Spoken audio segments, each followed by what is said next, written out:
Okay, so we have the last problem of today's session. It's from the hard bucket. Stickers to spell what, and we are given with a string array of strings, and we are given with a target string, and we have to check whether we can create this string out of this array of strings such a way that we have to rearrange the individual characters from this, and we have to achieve the minimum number of stickers that we can use. So let's say this is one sticker, this is one sticker, and this is one sticker, and we have to break each characters individually, and then we have to rearrange these characters, and uh, our goal is to reach to this target.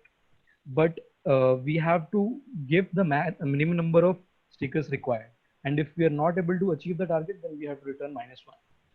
So let me go through this example, and let's say we are given with example and science three strings, and we have to achieve this target, the hat. So we can break with into its individual characters, example and science. So from this with we can get T and H two times for the hat, and we can get A and E from this example one time. So total we are using with two times and example one time to achieve the hat, and we are rearranging these individual characters. I guess the question is clear. If anyone has some doubt, But how come the output is 3? because we are using two with keyword and one example, so 2 plus 1. Oh, okay, okay. So I'm using TH from width 2 times and EA in example 1 time. So 2 plus 1, 3. Yeah. Yeah.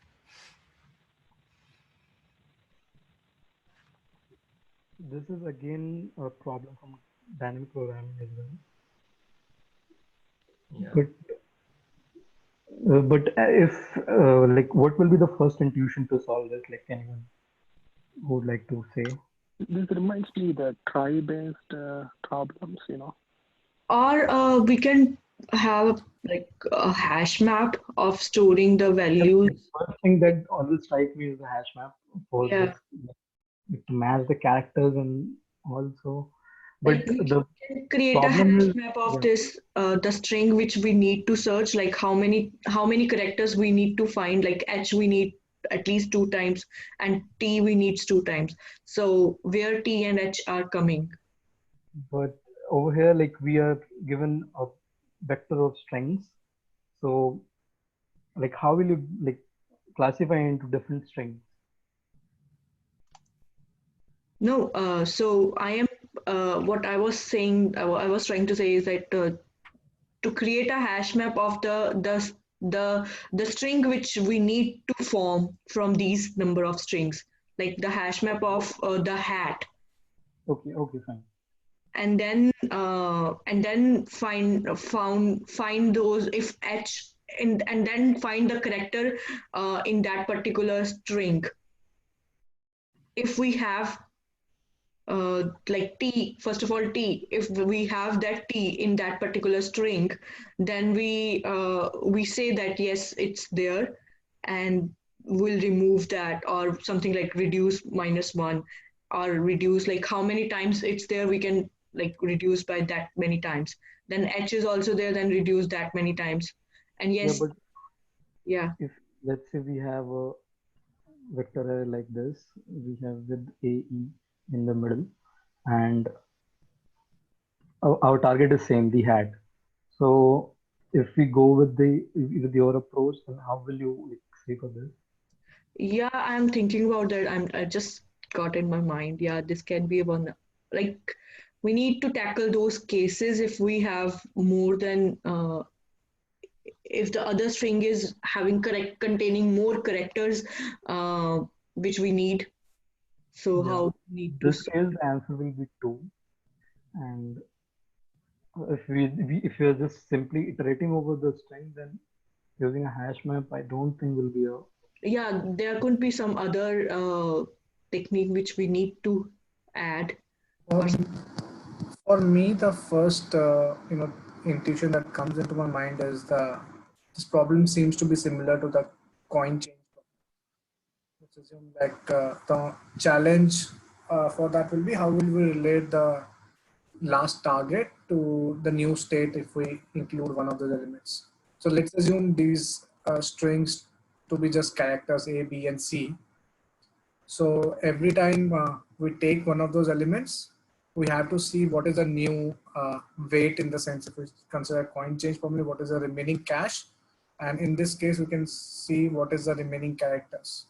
One thing if we see here is if we sort every string in this, if I we was do, thinking of something like this only. or we can take a hash map of every string and try to figure out, if they both have the same correct set of characters. Like in this, you don't need the order in which they are given in the input. You just need a hash map of both the strings which you are comparing. Like in the first case, if I'm assuming I am taking with and applying the hat, I will reduce that the hat to when I remove T and H, it will be something like EHAT. That's the remaining string where I have to apply the stickers again to reduce it to empty string.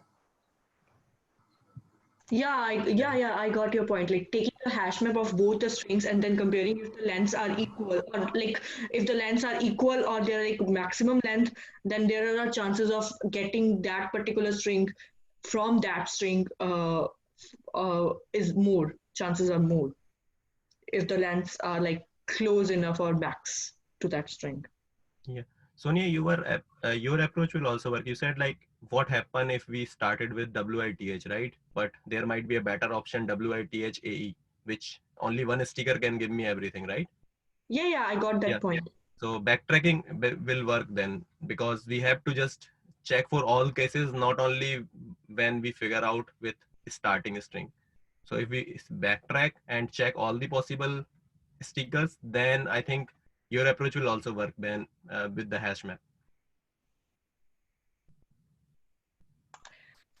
Yeah, but Could you repeat your approach of the hash map? I think I missed. I'm not sure about it. Like I'm just saying that if we make a hash map of the string which we are searching for, here we are searching for the hat. So we can create a hash map of that, and like how many counts it requires. Key would be the character and value would be the how many counts of that character. Yeah.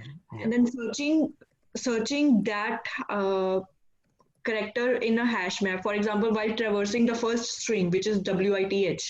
And if that W is not there, if we found the T is there, so we'll reduce by 0 in a Yes. hash map, and then H by 0.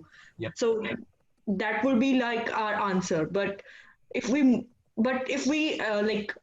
someone said that if there is a case of WITHAE, Yep. there are chances of the string getting reduced more, like our length would be more reduced in a hash map, like we can reduce all the THAE.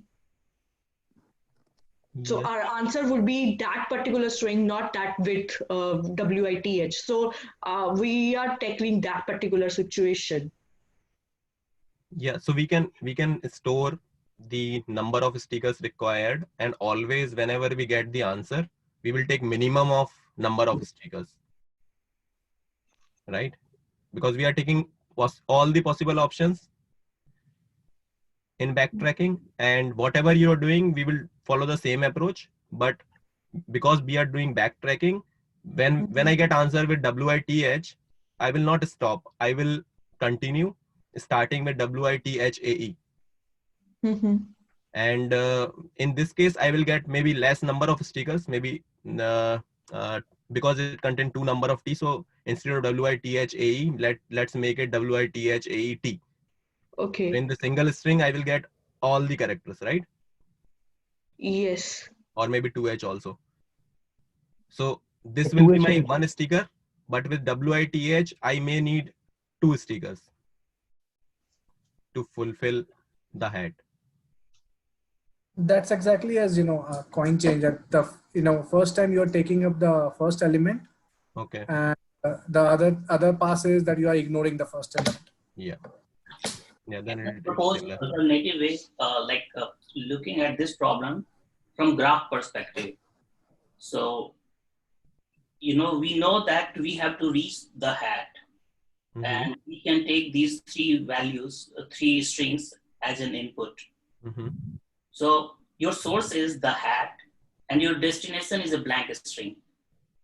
And these three edges are the steps you can take. And Okay. you can apply all these three steps at each level. Okay. And since we are doing essentially a BFS, you don't have to worry about the minimum number of steps, because whenever you reach a blank string, you know that how many times, like on which level you are currently in your BFS. So Okay. Can you implement. repeat, like, what was our source?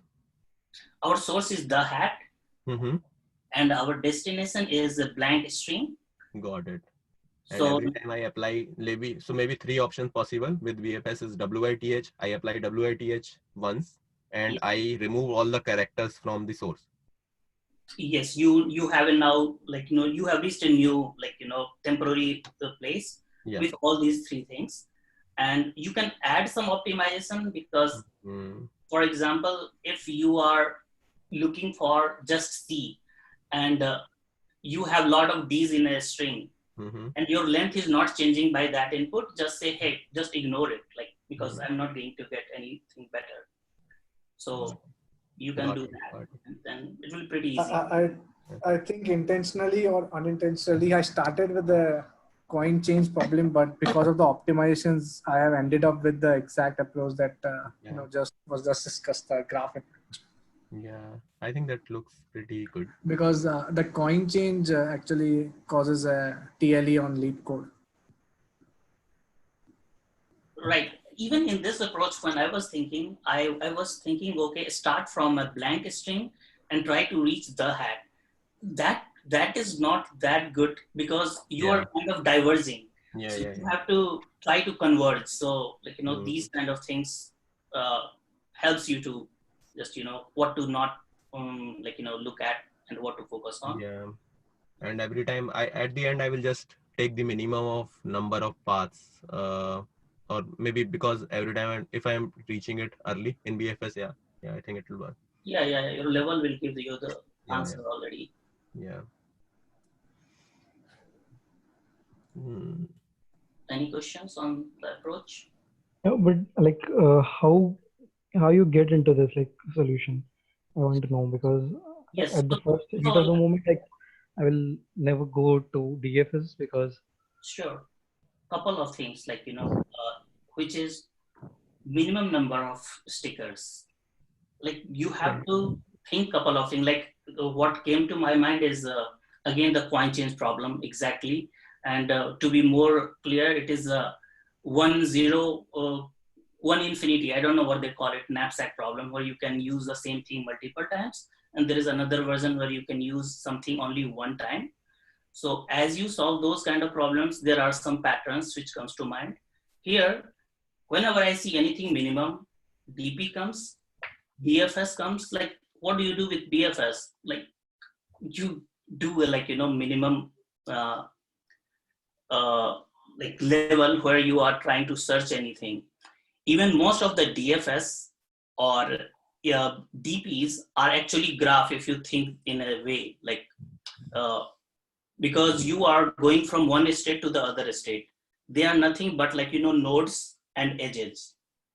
So when you start to think in that way, DP and graph, they are not very different, though we call it differently because we solve problem like that, but they are very related.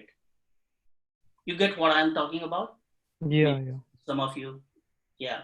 Yeah, exactly. I could also relate the DP to a graph right now, when we are discussing this thing.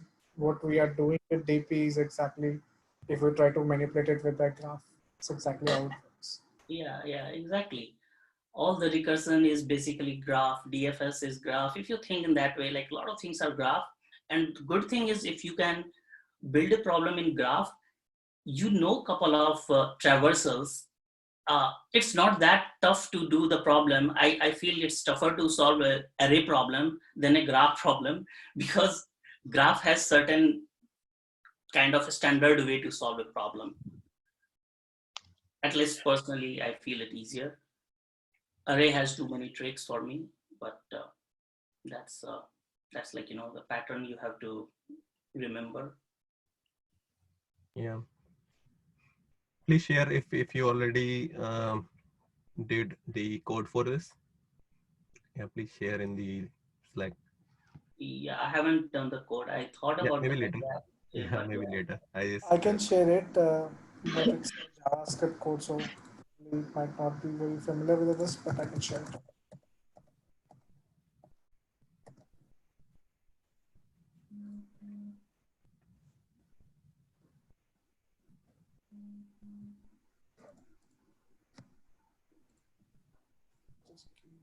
yeah, same thing. I think in the previous question, somebody, like, you know, we were talking about DP thing.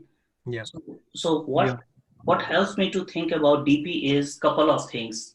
Like, okay, how to derive something is you think about what is changing.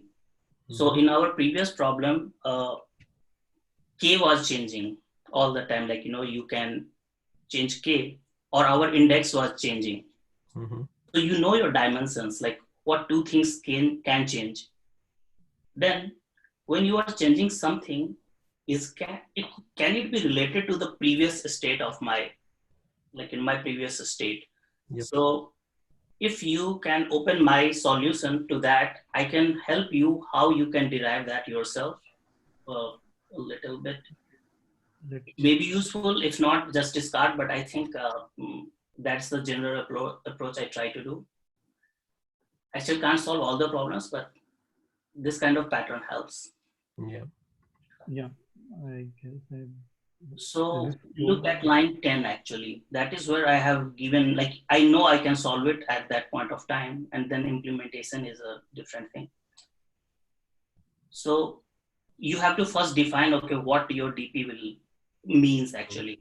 So what we are saying, anything from I towards right using J groups means DPIJ. That's my problem statement.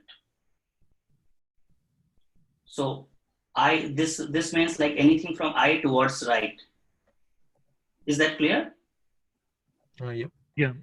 So after that, look at line 13, because at that time I also see, okay, what would be my overall solution? So my solution should be DP0K, because I want to start from first index and I want to use K groups, like that would be my solution. Now, what I do, it's like, you know, a mathematical induction. If you know I, can you derive I plus 1, right? So I chose a value X after I. That is, I'm representing line 11. So I'm saying everything from X towards right is my new group, because it has to be consecutive. Is that fair? Like, you know? So what was before X? That is my previous subproblem, which I already might have solved. So I know this by, you know, by breaking from X towards end, I know the solution for, because this is just one extra group. It has to be the average between X and the last guy.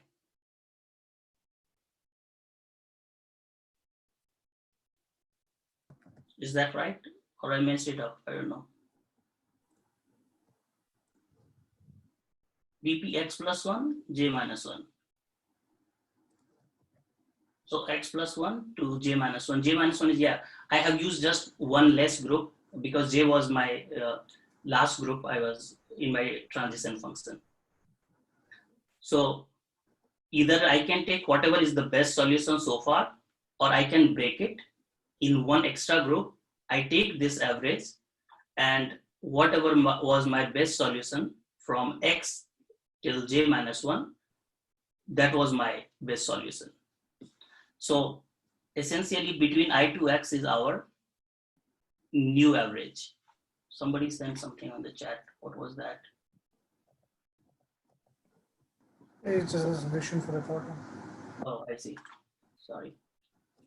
So it's like a general approach. Since we are out of time, like it's fine, but try to break it down.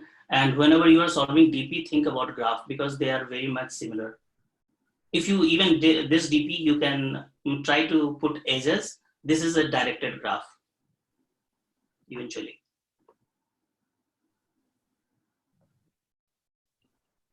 If you have any questions, I can solve, like, maybe over the Slack, because today is a working day, unfortunately, and I have to leave soon. Yeah, only thing like how so when I was working on it, I able to get the very first thing, like when my k is equal to 1, I able to get that particular DP value, that Yeah. particular row value. Yeah. If I need to make one partition, how I can derive it. Yeah. But how I can generalize the formula is where I got stuck.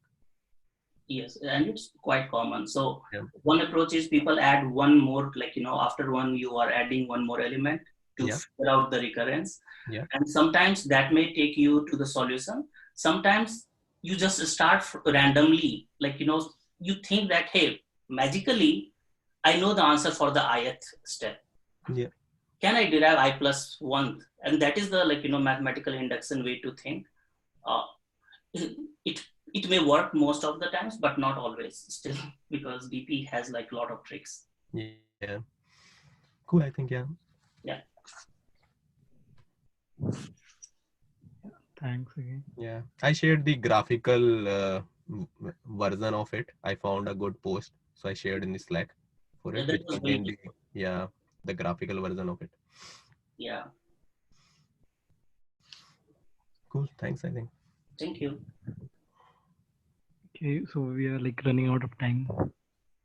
Could you please share the graphical version once again? Like where you It's share? in the Slack. I just posted it. It's just above the. Can you open the Slack, Ashish? Yeah. This one. I posted it in the chat also. Okay.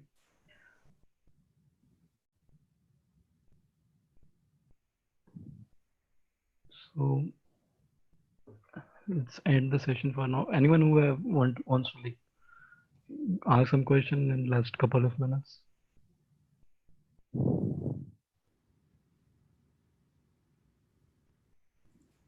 Okay. Thank you. Thank you. Thank you. Yeah.